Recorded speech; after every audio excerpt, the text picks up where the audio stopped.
Good afternoon, everyone, and thank you for joining us today for an informational webinar on UMBC's Geographic Information Systems graduate programs. We hope that through today's presentation you will learn more about our master's and certificate offerings, as well as what makes UMBC a leader in GIS in the Maryland region. To provide you with a wealth of information today, we have Graduate Program Director Dr. Erwin Villiger with us, so at this time I'm going to pass it over to him.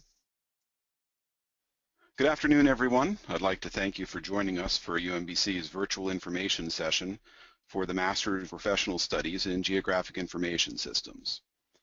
For those of you that are not familiar with UMBC's MPS in GIS, it's an evening and hybrid online program located in Rockville, Maryland, designed for those that need a more technical understanding of GIS.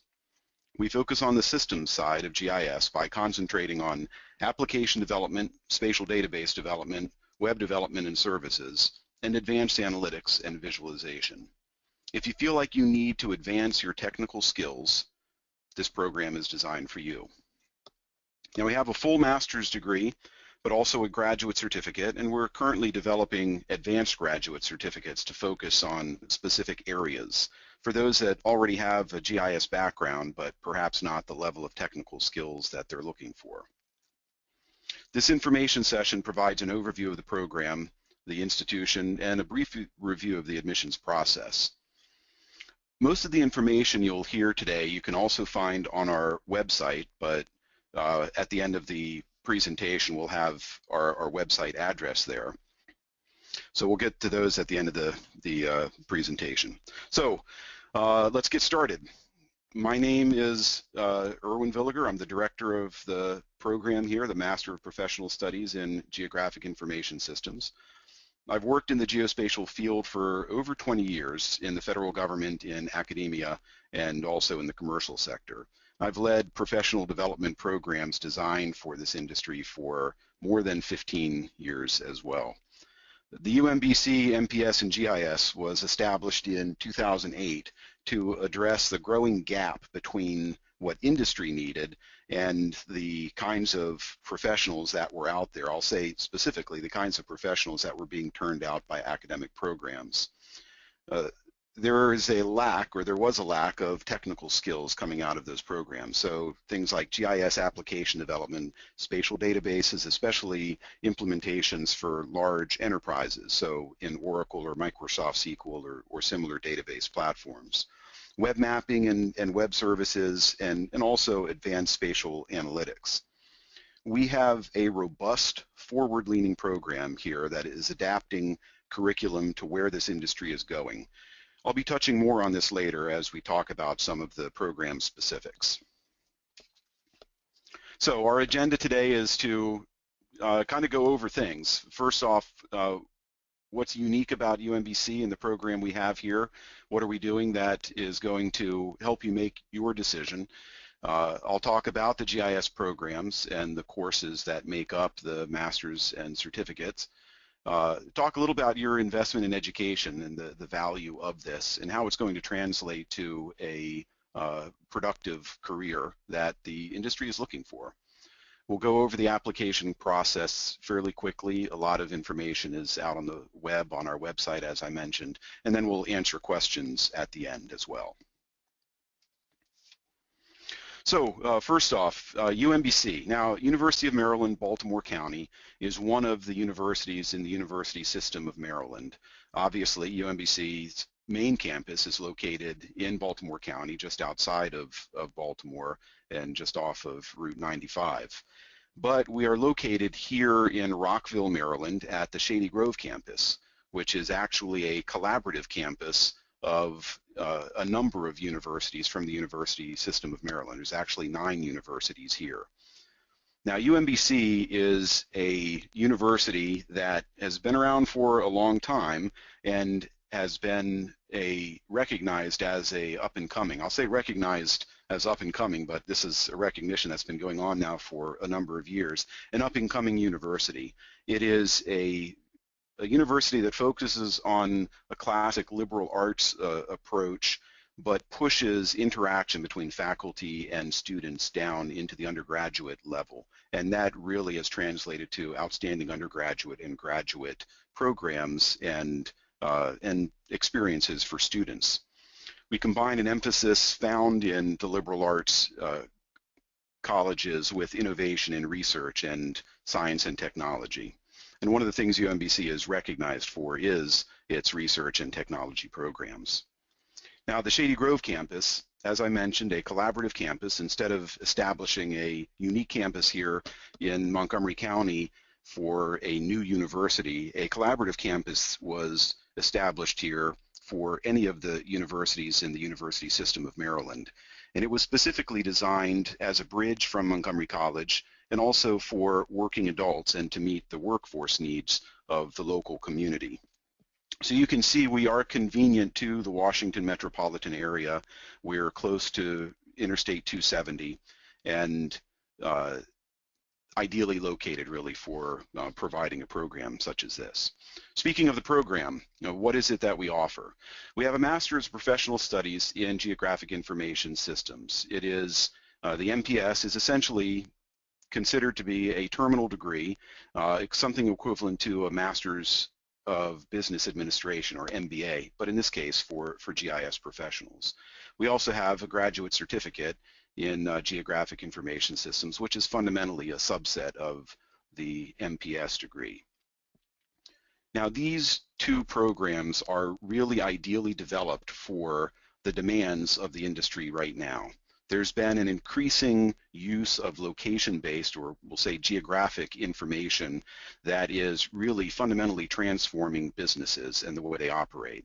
If you think about organizations like Uber, Uber is a company that has developed a solution, a location-based solution, leveraging GPS, leveraging location, people with available vehicles and space in their vehicles, with people that need to get from point A to point B. Now, if you think about that, those are all geographic issues. And the tools that have been developed on the kind of the back office and the backside of Uber are GIS or location-based tools. What you need is professionals that can develop these, that can understand the needs, understand the resources out there, and connect them up in geography. That's what our program is about, developing professionals that understand these tools, understand the problems, can implement solutions, and improve business processes, improve the operation of, say, government organizations or NGOs, etc. Now, one of the things that differentiates our program from some of the other programs in the Washington area, but in general, online GIS programs, GIS degrees coming out of kind of more traditional geography programs, etc., is the fact that what we're doing or what we're focusing on are the technologies and the technological components of GIS. A lot of GIS programs teach GIS as a tool for analysis, certainly a tool for solving problems. How do you take spatial data, analyze it in a GIS, and get a result that solves a problem? That's fine, it's a great tool for that, but fundamentally, GIS is being integrated increasingly into organizations, how they operate, and the services they provide, etc. Again, we're seeing much, much more of this, as every cell phone potentially is a GPS sensor, a location-based sensor that can be used to interact with people, to solve problems, again, for like navigation, to get from point A and point B to point B, etc. So our program was designed to turn out professionals that can develop these solutions. It is hands-on, technically oriented. Our courses are targeted to the kinds of solutions and technology out there that the industry is using. Software and systems you'll be using on the job. ESRI is one of the big GIS providers out there, but it's by no means the only one, and so we do not teach exclusively to ESRI solutions. All of our courses are taught by professionals, people that are out there doing the work. And so in coming to class and interacting with our instructors, you're actually building a network of GIS professionals that you can lean on going forward. And they can provide a resource, either job connections or letters of reference or things like that. You get hands-on practical education. You develop an understanding of how this technology is used and implemented by professionals that are out there doing it on a daily basis. Now, one of the things that our program is ideally tailored for are students who have some background, have been working with GIS, or perhaps have a geography degree or a similar degree program where they perhaps didn't get the technical level of education that they're looking for, or they've just used GIS and want to more formally get credentialed in it with a degree or a certificate. Generally, our students have a couple of years of experience. They maybe got a bachelor's degree, went out, got a job, have worked for a few years, and now they're coming back to advance their knowledge and get a more advanced degree. Perhaps they're moving on to more responsible positions where there's more project management elements, and they need a better understanding of GIS and systems as a whole. That's, again, what our program is designed for. I mentioned that we have the Masters of Professional Studies and we have the Graduate Certificate. They're essentially of the same general content. The certificate program is a subset of the master's degree. The master's is, as I said, intended to be a terminal degree.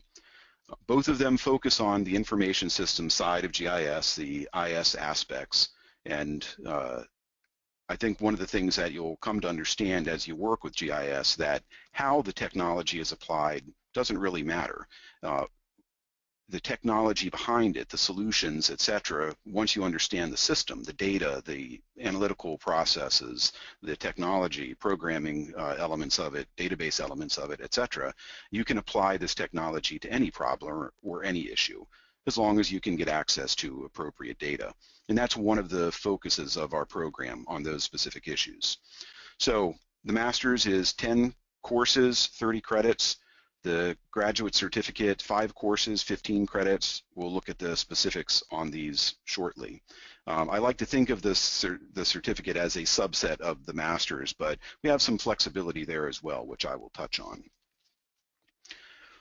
The chart on your screen basically lists off the main courses in the program. The top portion in kind of rose or light red color are the core courses for the master's. All of those courses are required as part of the master's program. And then the bottom half of the screen has our elective courses. So again, if you think about GIS, there's certain things you need to know. You need to know data, you need to know analytical processes. In an MPS program where, again, we're looking at professionals and developing their skills, the project management aspects of GIS is important.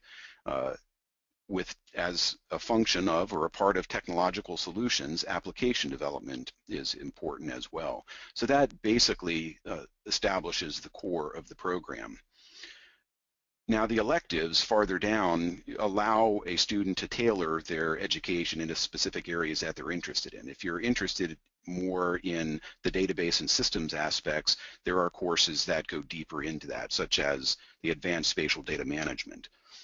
If you're more interested in the web development or application development, then there's more advanced application development courses. There's also geospatial web services and interoperability. If you're interested in analytics, a number of analytics courses, spatial statistics, advanced modeling or GIS modeling techniques, etc. I'll also add that this doesn't constitute all of our electives. I'll talk a little bit more about some of the other courses that we have that build on these and build on the newer technologies that we're seeing come down the pipe. So the MPS core courses focus on the core of the system. The electives allow you to go deeper. In the case of the certificate, we've put an asterisk next to the courses that make up the certificate program. So you have a kind of a subset of the core of the master's degree and a single elective that you can select to round out the 15 credits of the certificate or the graduate certificate. Which elective you select may be, depending on what your specific interests are, it allows you to basically drill into one area, data or application development or another analytics course or something like that. There are many students that do start off in the program, in the certificate program, and then move on to the master's later on, and I can address the issues related to that as if you're interested in that. But most of our classes are on site. This is on purpose. We teach in a classroom, and when I say it's on purpose, it's because interacting with our instructors, I believe, is very valuable. Our instructors are professionals, as I mentioned. They know what they're doing. They solve problems with these tools and technology every day, and then they come into the classroom in the evening and teach. Now, a number of our classes are offered in a hybrid format, so you're not necessarily in class every week meeting with the instructor or fellow students. We have every class has an online or distance learning environment instance that accompanies the class. We use Blackboard, which is a very common higher education virtual environment. And so some classes are offered in hybrid, where perhaps you're in the classroom every other week, and intervening weeks are online material and working on projects, stuff like that. Generally, our classes are scheduled Monday through Thursday evenings. Individual classes typically run from 6:15 to 9. We do have occasional classes which run on Saturdays, and those generally run Saturday morning from 9 to 12. One of the other things I wanted to point out here is there is an indication of the schedule for 2015 and 2016.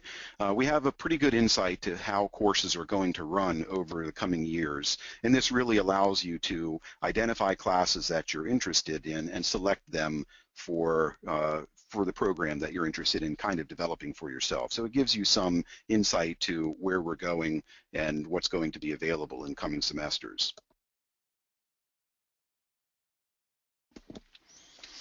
Now, I mentioned that we are a program that is always looking at what technologies are developing out there and how they're being utilized and integrated into the industry. As a consequence of that, we are constantly adding new courses to our program and new content to our program. In some cases, the content is integrated into existing courses. For example, the cloud-based GIS, working with the cloud and running cloud services and geospatial tools and technologies out there, that's a very common solution for many businesses. As a result, GIS is moving into the cloud as well.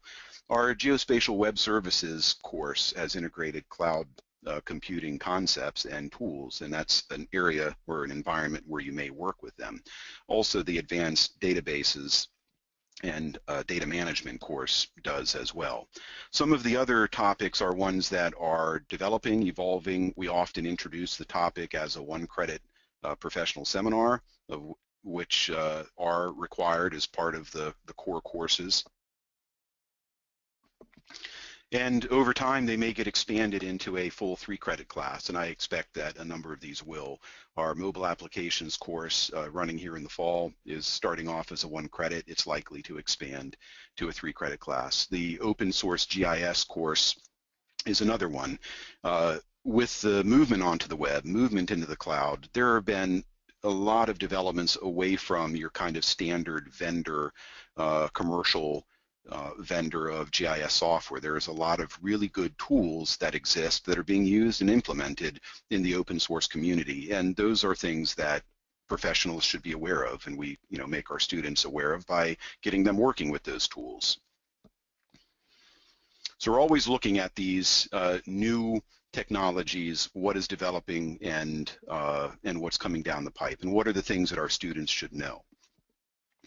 Fundamentally, when we started the program here, it was very important to me to ensure that our courses were relevant, that they had content that was relevant to the industry, and that we were not just taking legacy GIS courses out of a kind of academic department and turning them into courses as a part of our master's program. That's something you will not find here. Partly because all of our instructors, as I said, are professionals, and so they're developing content and courses and material that is based upon their practical experience. But we do utilize the GIS&T, or GI Science and Technology body of knowledge, which is a document that's been out about 10 years now that covers the core knowledge that should be made available, or should, every GIS professional should rely on as kind of a roadmap for the information, tools, concepts, etc., that are important to the industry. Our fundamental goal is to ensure that we turn out professionals that are well-rounded, that understand this technology and can go out there and provide solutions for companies, organizations that they work for, etc.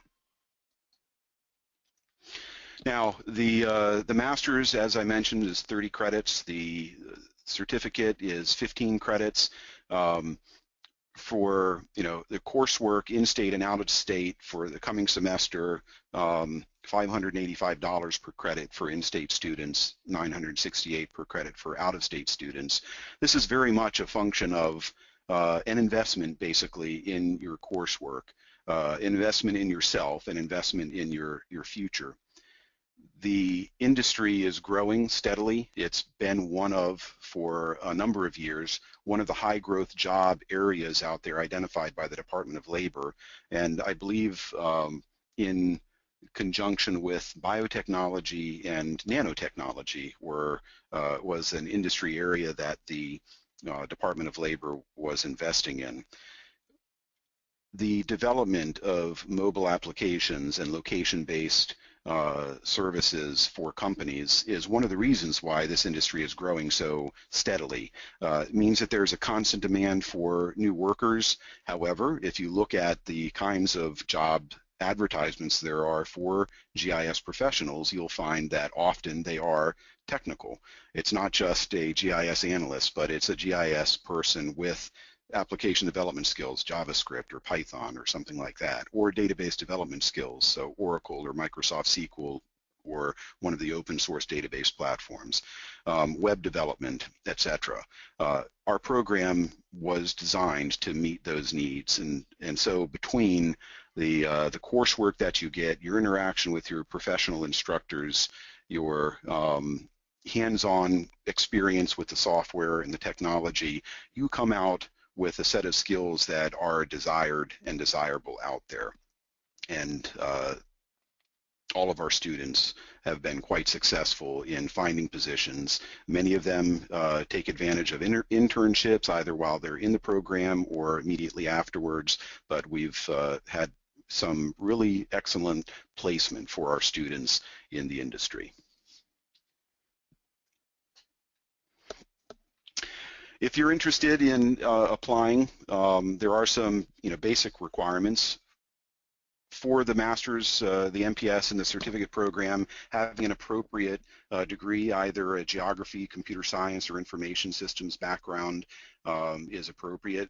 We do have students that come in with degrees not in those areas, but ideally with some GIS-related work experience or coursework.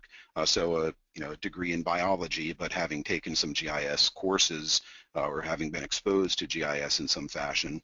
The graduate school has a requirement for a GPA of 3.0 on a 4.0 scale, and that is for your undergraduate degree. Having a working knowledge of GIS is something that is valuable. We do start off from the kind of baseline information to ensure that everybody is getting a consistent understanding of the technology and the field, and we build from there in the 670 course, which is Advanced Seminar in GIS. We also teach ArcGIS from the get-go, so if you do not have software experience specifically or haven't used the tools in a while, we get you up to speed there as well. The application process does not require a GRE for admission, so you do not need to take the GRE test. One of the principal differences between the Masters of Professional Studies, or MPS, and the certificate requirements is the certificate does not require letters of recommendation while the MPS does. Now, the application process can be performed completely online. Starting from our home page, you can apply there. There is an online application fee of $50, and the deadline for the fall semester is August 1st. One of the other requirements for application is a statement of goals, a standard graduate school form application as well, and for those that have worked in the field and have some experience, a resume outlining your GIS experience. For international students, English as a second language or TOEFL scores are required, as well as financial documents. Now we'll open it up to the floor for questions. Great, thanks so much, Dr. Billiger. We did have a few questions that came in, so I will go ahead and start reading them off to you. So the first one is, how does UMBC's program compare to other programs regionally and online?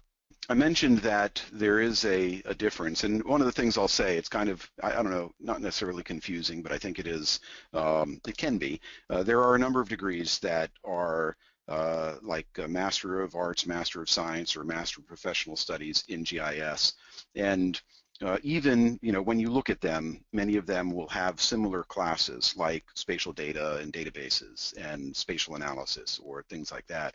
But one of the things that I would say really distinguish us is we focus on the technology. Our goal is to turn out GIS professionals that understand GIS, its use and application, but understand it in the business context and the enterprise, kind of enterprise GIS context.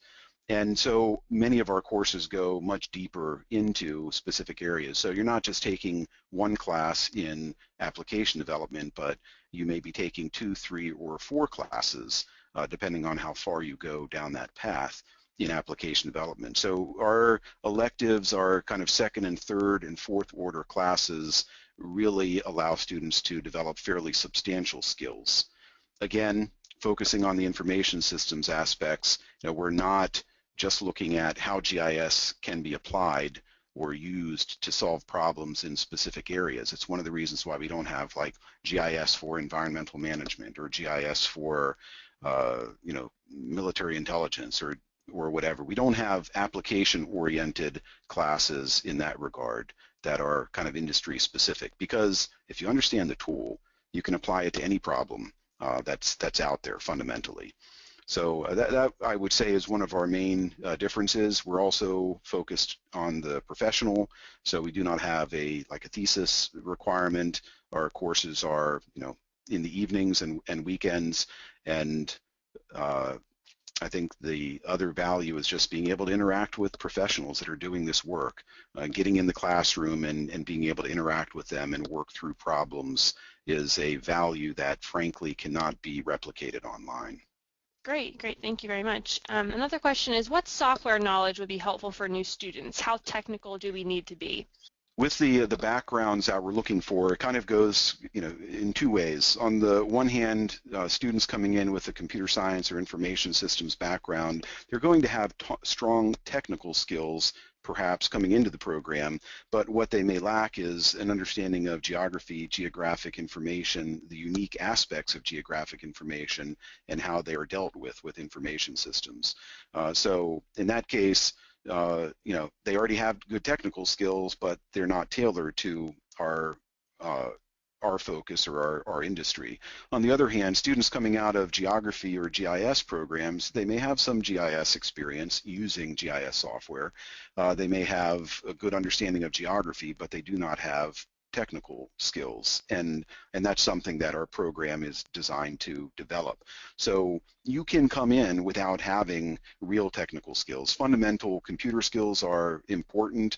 If you've done any kind of programming or development or anything like that, those are good experiences as well. Our program does teach Python and Java and JavaScript, and those are the principal languages that we're using. So even getting online at like the Code Academy and working through some of the introductory material for programming, or the Khan Academy has some good materials as well. Those are good things to know if you don't have them already. It'll just make the transition to that frame of mind easier. Great, okay. The next one is, with limited experience with GIS courses and an environmental management degree from UMUC, would that be enough to begin studies in the MPS program? Well, there's no harm in going into the certificate and then on to the MPS. But fundamentally, what I want to see is students that understand what GIS is. And so if you've worked with it, you've seen it used, you've worked in an environment where GIS is being utilized, then you have an understanding of what it is, what the technology is, and that it's something more than just creating maps. because that's what people often think of when they see somebody working with GIS. They see map data on a computer and they think, oh, you're making maps. And the common question, oh, can you make me a map that shows X, Y, Z? And the goal of our program is to move well beyond maps and get to the value, the depth of information that resides behind that map data. So an awareness and understanding of the use and application of GIS is important. Having worked with the software somewhat is valuable, but is not essential. You mentioned briefly that if you apply to the certificate, you can then apply to the master's. Can you go into more detail about that? Do you have a better chance of being admitted to the master's after completing the certificate? All of the courses, if you enter in the certificate program and complete that, you will have taken 15 credits worth of work within the program. All of the courses that you take in the certificate would apply to your master's grade-wise, assuming that they were, successfully completed, etc. So there's no loss in going for a certificate first. The advantage in that is it gives you an opportunity to work with the software, to get to know some of the instructors, and then it provides you potential sources of letters of reference for applying for the master's program. It also, if you're not certain that this is something that you want to go down as deeply into the rabbit hole as you would with a master's, it is a nice kind of middle ground for trying out the technology, seeing how you like it, getting some good knowledge and experience, getting a credential, and then deciding, yes, this is awesome stuff and I want to go the full Monty. So there is an advantage to taking that route if you don't feel like you have all of the credentials coming in. Another option that we've had with some students that don't have a strong background for application is to take a couple classes as a non-degree seeking student. And this then gives you the software experience, it gives you a GIS, an entree to the GIS, and up to 6 credits can be taken outside of the program, outside of a degree-seeking status and applied either to the certificate or to the master's. So that can be a path. And we've had a number of students that started out with that route where they were actually trying to change careers. They started off taking a class as a non-degree seeking student, used that as a basis to apply for the certificate, completed the certificate, and used that as a basis to apply, get accepted to, and eventually complete the master's program. Great. I'll give everyone another second or two if you want to type in any other questions. In the meantime, Dr. Villiger, is there anything else that you wanted to share? One of the things I saw a question go by about the number of courses that are hybrid or not. We did not structure the program as an exclusively in the classroom, online, or hybrid program. So the courses kind of depend on the instructor and how comfortable they are in teaching in the hybrid environment versus online or in the classroom. And so each class, it depends basically.